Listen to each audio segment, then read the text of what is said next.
शास्त्र नहीं करते।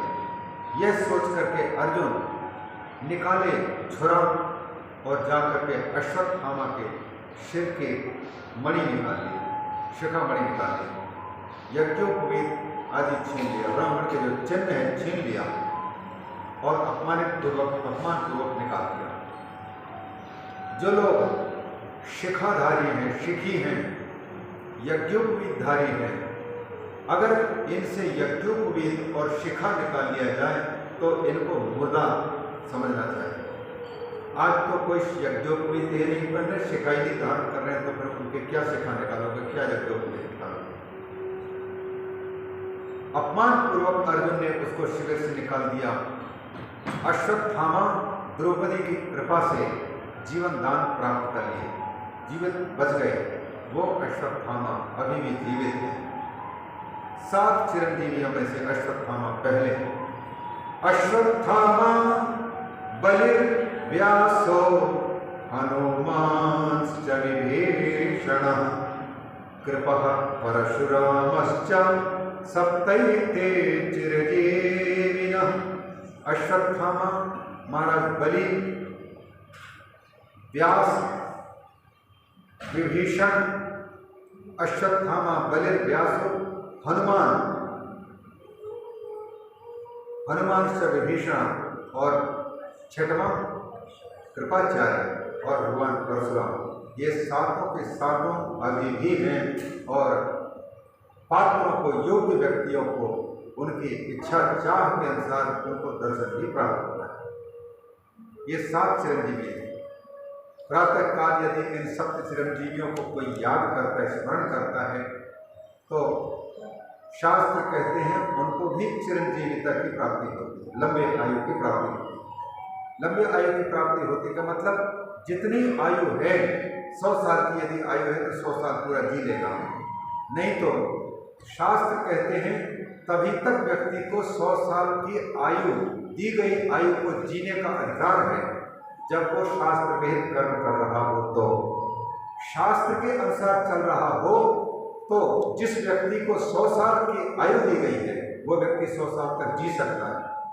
अगर वो शास्त्र विरुद्ध जीवन जीता है तो 100 साल में से कटौती करके बीच में ही अकाल मौत भी उसकी हो सकती है, अचानक मृत्यु।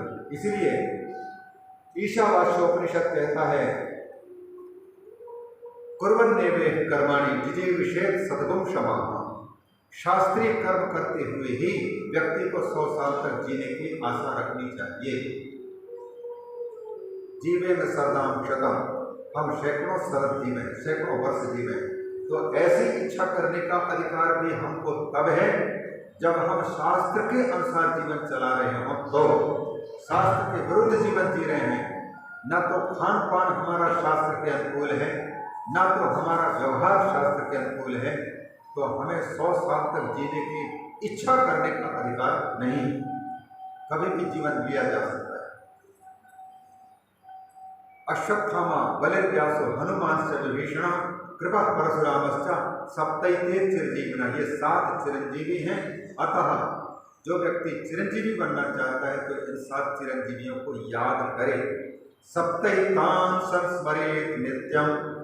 इसके साथ साथ में एक महात्मा मार्कंडेय जी, मौत जब आने लग गई तो सीधे शंकर जी को ही पकड़ लिया, क्या कर लेगा मेरा काल, कालों के काल महाकाल को जब मैंने पकड़ रखा है। इसलिए वो भी चिरंजीवी है, सप्तकल्प जीवी। स्कंद महापुराण 81,100 श्लोकों वाला, उनके 6-7 खंड है। उनमें से वैष्णव खंड, आवंत खंड, आवंत खंड के अंतर्गत रेवा खंड है। रेवा खंड में मां नर्मदा की 353 अध्यायों में बड़ी सुंदर कथा है। और नर्मदा जी के जल में जितने पत्थर जिनको हम कह रहे हैं, उनको तो कहा गया कि नर्मदा जी का कंकर कंकर शंकर। इसलिए नर्मदा जी का कोई भी पाषाण उठा करके कोई लाता है उसको नर्मदेश्वर कहा जाता है और उसमें प्राण प्रतिष्ठा की आवश्यकता नहीं होती। एक चल शिवलिंग वो है, चल उसमें प्राण प्रतिष्ठा की आवश्यकता नहीं पड़ती, वो हमेशा के लिए प्रतिष्ठित है। और भगवान शंकर जी के ही शरीर से प्रकट हुई है, क्योंकि गंगा जी, ये नर्मदा जी जटा शंकरी शंकरी कहलाते हैं और भगवान शिव को इसीलिए अपनी पुत्री की भांति अत्यंत प्रिय है। गोस्वामी तुलसीदास जी ने रामचरितमानस को शंकर जी को अत्यंत प्रिय है ये बताने के लिए नर्मदा जी को ही दृष्टांत रूप में कहा। शिव प्रिय में कल शैल सुतासी सकल सिद्धि सुख संपत्ति राशि। शिव प्रिय मैकल शैल सुता,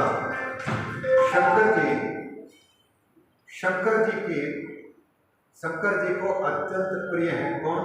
शैल, मैकल शैल सुता, मैकल पर्वत की पुत्री, पर्थक पहाड़ की पुत्री, अमरकंटक पर्वत, आम्रकूट पर्वत की पुत्री, वहां से निकली हुई नर्मदा जी अति प्रिय है शिव जी को। और साथ ही साथ वो कैसे? शिव प्रिय मैकल शैल सुतासी सकल सिद्धि सुख संपत्ति राशि। जैसे नर्मदा जी बड़े बड़े तपस्वियों को कम समय में सिद्धि प्रदान कर देती हैं, सकल सुख प्रदान कर देती हैं। और यही जान करके आज भी केवल चातुर्मास्य को छोड़ करके शेष 8 महीने नर्मदा जी की परिक्रमा, विश्व में यदि कोई नदी है जिसकी परिक्रमा होती है तो भगवती नर्मदा की 3 साल 3 महीने 13 दिन नियमतः करते हैं। तो और कोई लोग जल्दी समय नहीं रहता तो जल्दी भी कर लेते हैं। ऐसे नर्मदा की परिक्रमा करते हैं, वो सारी तपस्याएं उस परिक्रमा में आ जाती हैं। और शंकर जी भाई अपनी पुत्री है। संत लोगों का ये कहना है समुद्र से अमृत प्राप्त करने के लिए जब मंथन किया गया तो सबसे पहले जहर निकला और जहर से सब लोग पीड़ित थे। कैसे हम शांति प्राप्त करेंगे, जहर से कैसे बचेंगे? तो हिमालय पर्वत पर बर्फ के ठंडे जगह पर विराजमान भगवान शंकर के पास में जाकर के प्रार्थना किए। भोलेनाथ तो आशुतोष हैं, देवों के देव, महादेव तभी कहलाते हैं जब दूसरों के लिए जिए। देवताओं को अमर बनाने के उद्देश्य से जहर को स्वयं ले लिया। जहर को जब ले लिया तो कंठ से नीचे इसलिए नहीं जाने दिया क्योंकि हृदय कमल में भगवान विराजमान है, विष्णु है, राम है, उसको कुछ हो ना जाए तो कंठ में धारण कर लिया। कंठ काला काला पड़ गया, लेकिन इतनी गर्मी शरीर की हुई कि कैलाश पर्वत के बर्फ भी उसको ठंडे नहीं कर पाए। उससे बचने के लिए उस समय पर विंध्याचल पहाड़, जो कि सूर्य का रास्ता रोकने के उद्देश्य से सीधे बढ़े थे, किसी समय इतने ऊंचे पर बढ़े तो यह ऊंचा पहाड़ था। इस ठंडक जगह पर जाकर के मैं बैठूं, ऐसा सोच करके भगवान शंकर जहाँ पर नर्मदा जी प्रकट हुई यहाँ से शिखर पर जाकर के बैठे थे। फिर भी भगवान शंकर के शरीर में ऊपर सूर्य और शरीर में वह जहर, उसकी गर्मी पड़ रही थी। शरीर से इतना पसीना निकला, प्रस्वेद, यही प्रस्वेद निकल करके और नर्मदा जी के रूप में बने। इसलिए शंकर जी का जो रूप है वही रूप नर्मदा जी का। तो ऐसे नर्मदा जी पुत्री की भांति है और सभी नदियाँ पूरब की ओर अथवा दक्षिण की ओर प्रवाहित होती हैं। एकमात्र नर्मदा और भगवान सूर्य की पुत्री ताप्ती पश्चिम वाहिनी, पश्चिम समुद्र में जाकर के मिलती है। नर्मदा जी के दोनों तटों पर शास्त्रों के अनुसार 60 करोड़ तीर्थों का नाम उल्लेख आता है।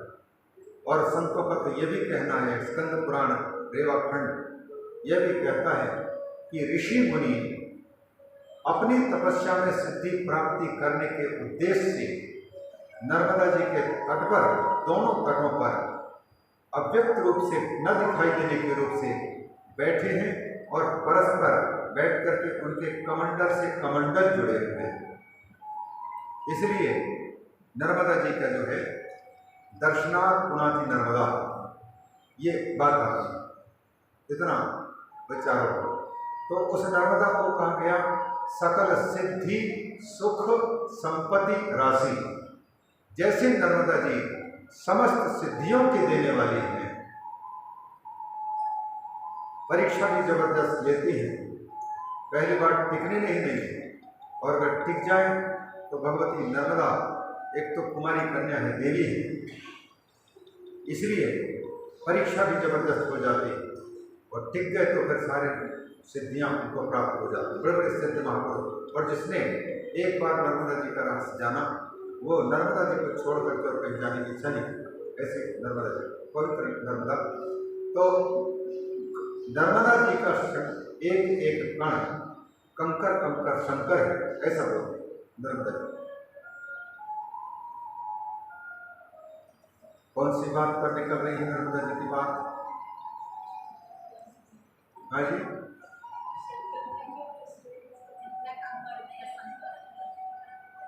किस बात पर निकली? हाँ जी,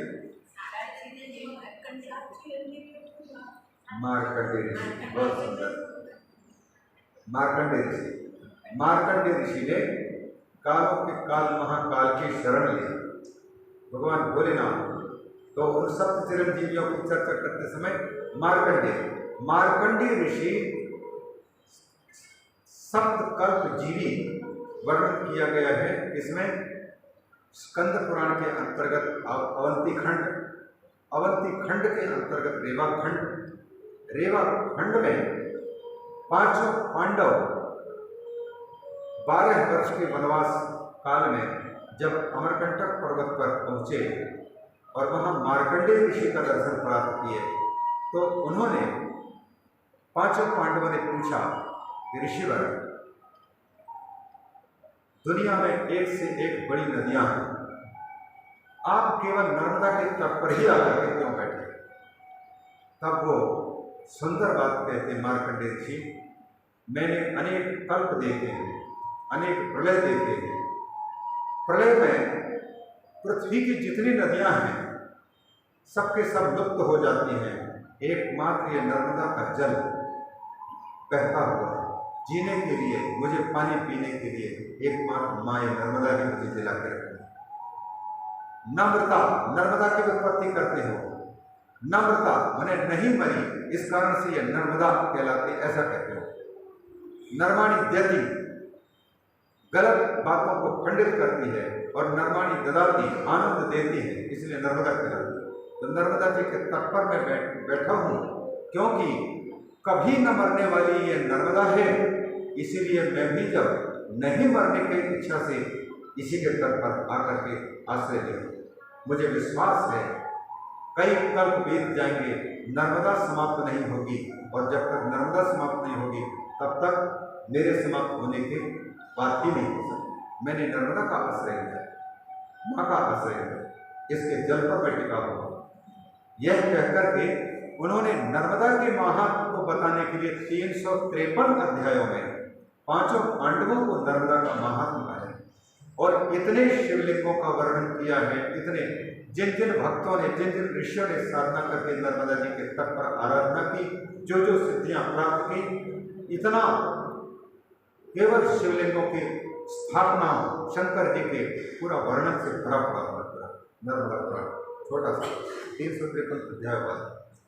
ये मार्कंडेय ऋषि ये सप्त चिरंजीवियों के अतिरिक्त महाकाल और महाकाल की पुत्री भगवती नर्मदा का आश्रय लेकर के सप्त चिरंजीवियों के अतिरिक्त उन्होंने अष्टम चिरंजीवी का स्थान प्राप्त किया।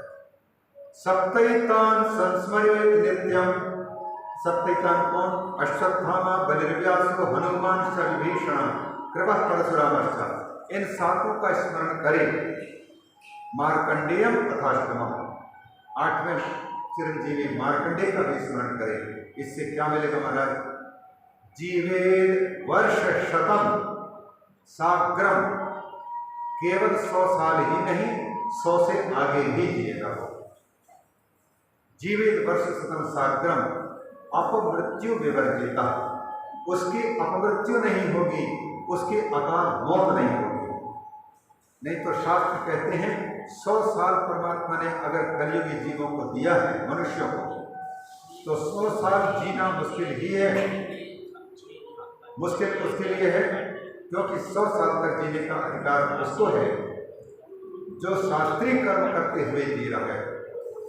उसको अगर शास्त्रीय कर्म नहीं कर रहा है तो फिर पहले भी जीवन चला जा सकता है। कुर्बन ने वे कर्माणी विधि विशेष प्रथम समाह एवं कोई नान्य दोस्ती, ये ईशावास्य उपनिषद कहता है। और इसीलिए इनकी देखा देखी फिर वेद मंत्रों के माध्यम से भी हम लोग कहते हैं भगवान जीवेम सर्वदाम शतम, हम सैकड़ों सर्व देखें, हम जी पावे, ये प्रार्थना करते हैं। मार्कंडेय ऋषि तो इन जीवेत वर्षतम साक्रम अपमृत्यु वर्जिता, ये अश्वत्थामा द्रौपदी की कृपा से आज भी जीवित है। सप्त चिरंजीवी उनके से और भी जीवित हैं। अब इतना होने के बाद में पांचों पांडव फिर उनके पुत्रों के मारे जाने के कारण एक तो व्यथित हैं और उनका अभी संस्कार भी नहीं हो पाया। पुत्र शोकातुराः सर्वे पांडवाः सह कृष्णया स्वानाम व्रतानाम यत्कृत्यं चक्रुर्निर्हरणाधिकम।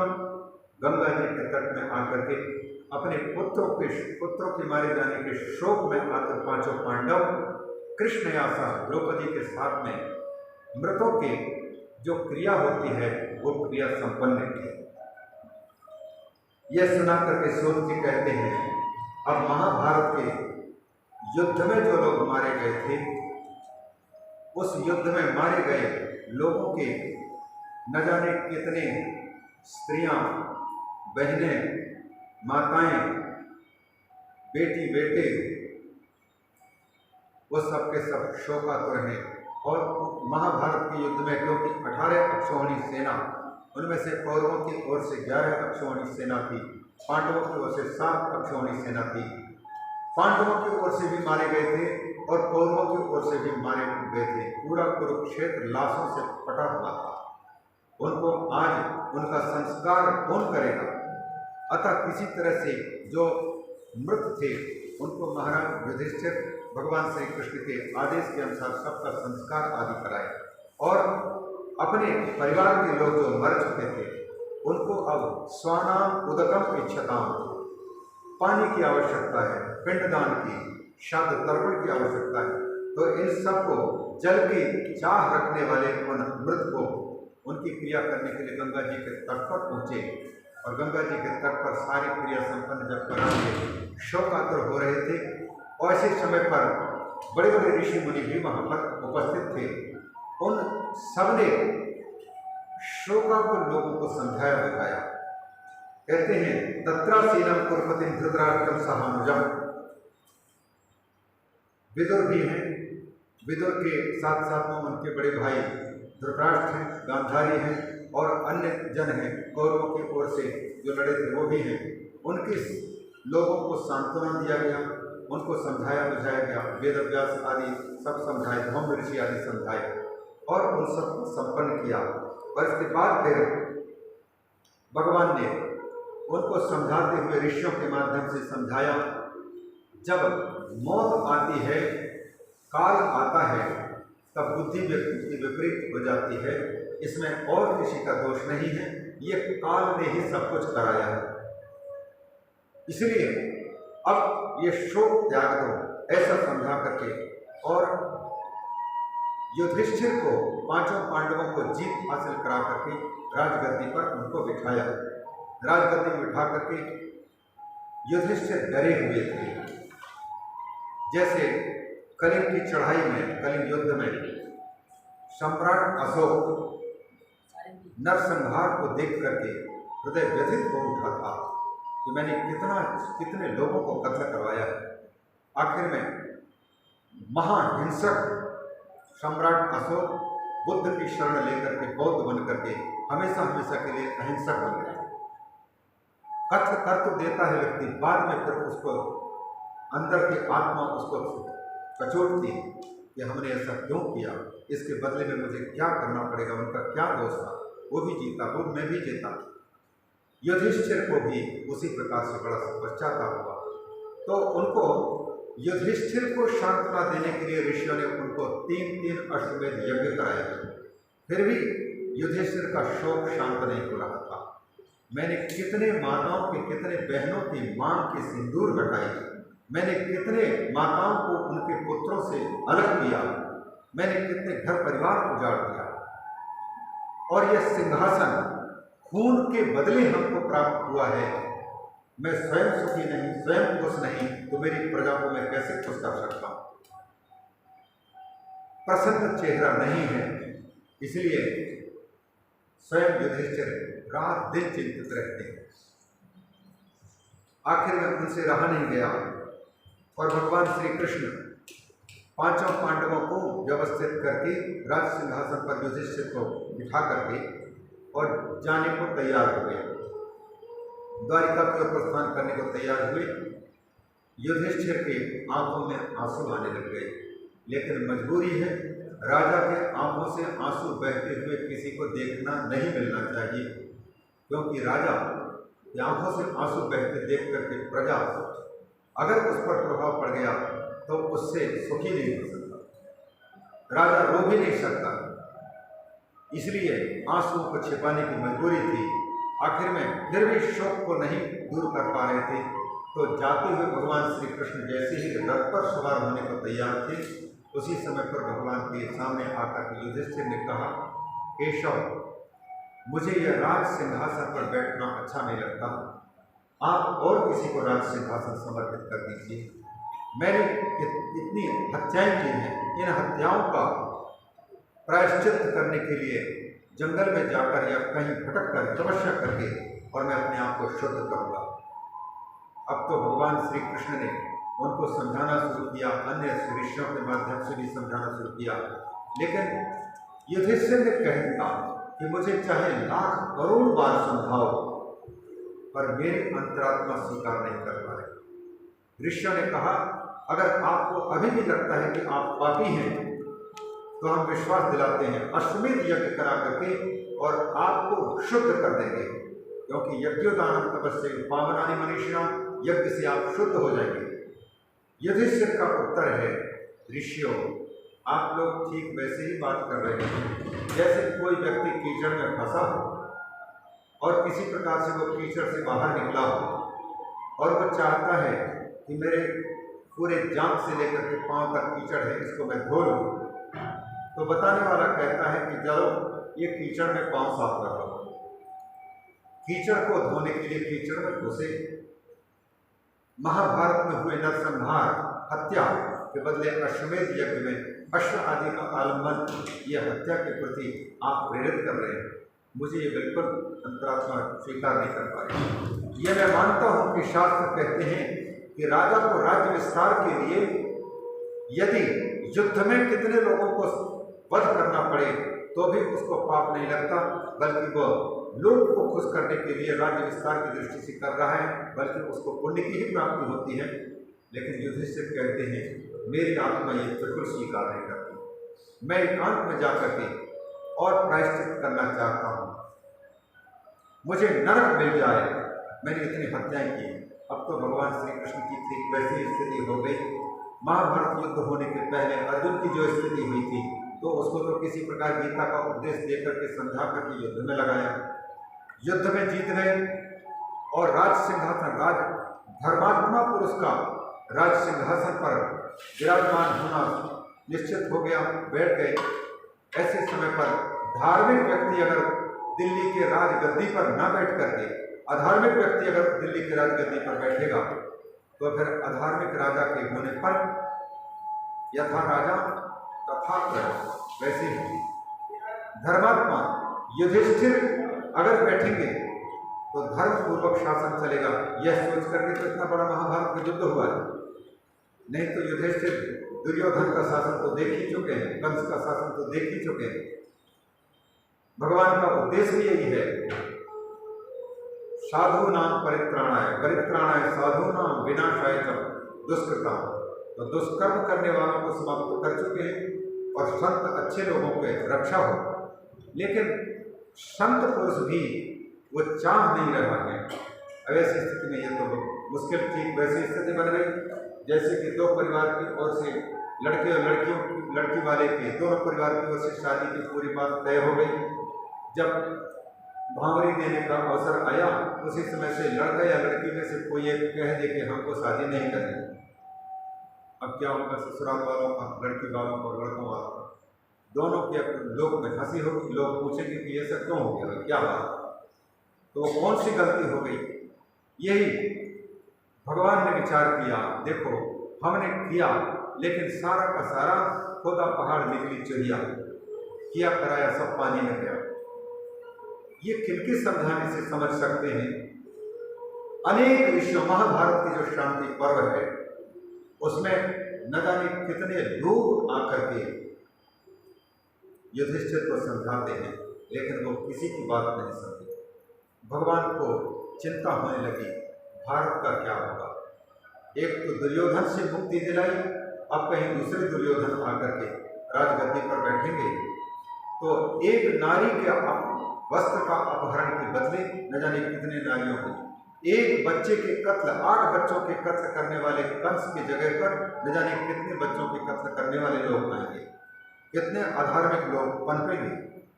क्या करूं फिर मैं।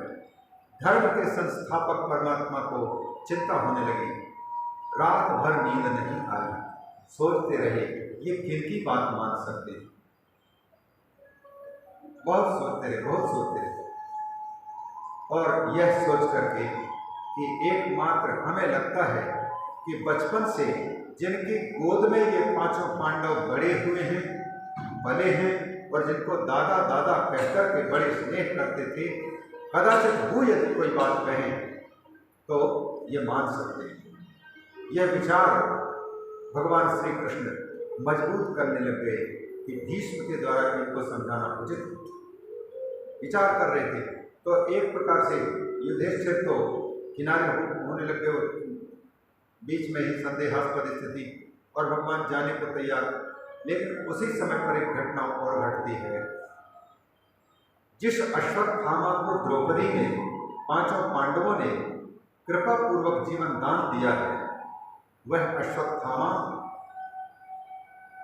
डंडा मार करके छेड़े हुए काले नाग की भांति भूला नहीं है कि मुझे अपमानित करके शिविर से भगाया गया, मेरी शिखामणि छीनी गई, मेरा यज्ञोपवीत छीना गया, ब्राह्मण की पहचान छीन लिया गया है। जब तक इन पांडवों के वंश को समाप्त नहीं कर दूंगा, तब तक मेरा गुस्सा ठंडा नहीं होने वाला। इसीलिए उन्होंने विचार किया, 5 पांडवों के वंशों में से कौन है आखिरी, तो वही दिखाई दे रहे थे, सुभद्रा और अर्जुन के पुत्र अभिमन्यु, उनकी पत्नी उत्तरा थी अभी गर्भवती। वही एकमात्र 5 पांडवों के वंश का अकेला रह गया था। इसलिए उत्तरा के कोख में पलने वाले बच्चे को समाप्त करने के उद्देश्य से अश्वत्थामा ने पुनः ब्रह्मास्त्र का प्रयोग किया, और वह अश्वत्थामा का छोड़ा हुआ अस्त्र इस प्रकार से अव्यक्त रूप से जाकर के उत्तरा के कुक्षी में जैसे प्रवेश किया, और पेट दर्द इतने जोर से यह लगता था कि प्राण गए। गर्भवती लगभग 7 से 8 महीने की, और पेट में इतनी तीव्र पीड़ा हो रही थी। विचार करने लगे कि इस पीड़ा से मुझे मुक्ति कैसे मिल सकती है। मेरी सासू और सासू की सासू, वो सब के सब बचा नहीं सकते। द्रौपदी को उनके पति नहीं बचा पाए, तो उनसे भी आशा नहीं की जा सकती। न द्रौपदी हमको बचा सकती है, क्योंकि द्रौपदी को बचाने वाले कोई दूसरे। कुंती नहीं बचा सकती, क्योंकि वो भी दूसरे के अधीन है। यह सोच करके विचार करने लगे, समस्त दुखों से रक्षा यदि कोई कर सकते हैं तो हमारे पूर्वज लोगों को जिन्होंने जीवन दान दिया, बचाया है, वही हमको बचा सकते हैं। कृष्णाय वासुदेवाय हरये परमात्मने प्रणतः क्लेश नाशाय गोविंदाय नमो नमः। भगवान श्री कृष्ण ही मुझे बचा सकते हैं। यह सोच करके उत्तरा ने अपने गर्भ में पलने वाले बच्चे की रक्षा की दृष्टि से 2 मंत्र पढ़े, गर्भ रक्षा के मंत्र 2। बच्चे को, शिशु को गर्भ अवस्था में कुछ न हो। पाहि पाहि महायोगिन देव देव जगत्पते नान्यं त्वदभयं पश्ये यत्र मृत्युः परस्परम्। हे देव, हे देवों के देव भगवान मेरी रक्षा कीजिए, पाहि पाहि मेरी रक्षा कीजिए, हे जगतपति अगर आप जगत की रक्षा करते हैं तो जगत के अंतर्गत मैं भी हूं, मेरी रक्षा कीजिए। एकमात्र आप ही हैं जो किसी को बचा सकते हैं, बाकी इस मृत्युमय संसार में तो सब एक दूसरे को मार करके जीने वाले, मारने वाले, सबके सब एक दूसरे के मौत बन रहे हैं। रक्षा कीजिए, रक्षा कीजिए, मेरी रक्षा कीजिए। यदि आप मेरी रक्षा करना उचित नहीं समझते हैं तो कम से कम मेरे इस गर्भ में पलने वाले शिशु की रक्षा कर दीजिए। अभिद्रवतिमामीशत शरस्तप्तायशो विभो, हे विभो के परमात्मा ये जो बाण है, ये जो अस्त्र है चलता हुआ मेरी ओर आ रहा है, भगवान कामम दहतु माम नाथ, भले ही मुझे जला करके भस्म कर दे, आप मुझे बचाना उचित ना समझते हो तो न बचाएं, लेकिन कृपा करके माँ में गर्भो निपातता, मेरा गर्भपात न होने पाए। हे केशव, हे देवदेव, हे जगतपति मेरी रक्षा कीजिए, मेरे पुत्र की रक्षा कीजिए। ये गर्भ की रक्षा के लिए जब प्रार्थना की उसी समय भगवान एक पांव रथ पर रख चुके थे, जाने को तैयार थे। तुरंत उन्होंने विचार किया कि जिस अश्वत्थामा को हमने